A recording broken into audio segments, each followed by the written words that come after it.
প্রিয় দর্শক, আসসালামু আলাইকুম। নিরাপদ খাদ্য প্রত্যেক মানুষের সুস্বাস্থ্যের জন্য অপরিহার্য। বাংলাদেশের মতো জনবহুল এবং উন্নয়নশীল দেশে খাদ্য নিরাপত্তা নিশ্চিত করা একটি বড় ধরনের চ্যালেঞ্জ। উৎপাদন থেকে শুরু করে ভোক্তার টেবিল পর্যন্ত প্রতিটি ক্ষেত্রে খাদ্য নিরাপত্তা নিশ্চিত করতে হলে প্রয়োজন সমন্বিত উদ্যোগ, জনসচেতনতা বৃদ্ধি এবং আইনের কার্যকর প্রয়োগ। তাই আজকে আমরা জনগণের জনমত গঠনের লক্ষ্যে আজকের এই ভিডিওতে নিরাপদ খাদ্য এবং চ্যালেঞ্জ সম্পর্কে আলোচনা করব। বাংলাদেশের প্রধান চ্যালেঞ্জসমূহ: ১. রাসায়নিক দূষণ এবং ভেজাল।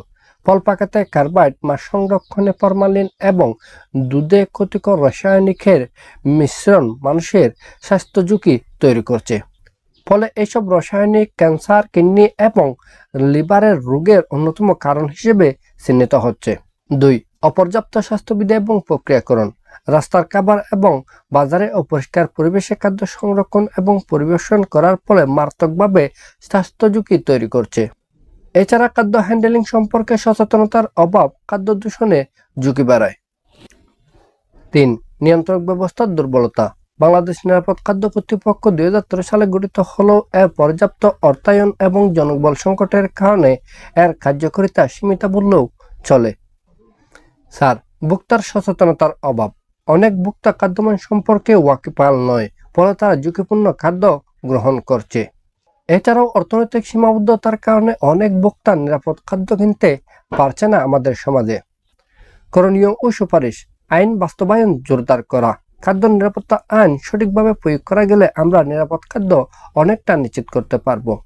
এর বাইরে বিএফএসএ এবং বিএসটিআই এর সক্ষমতা বৃদ্ধি।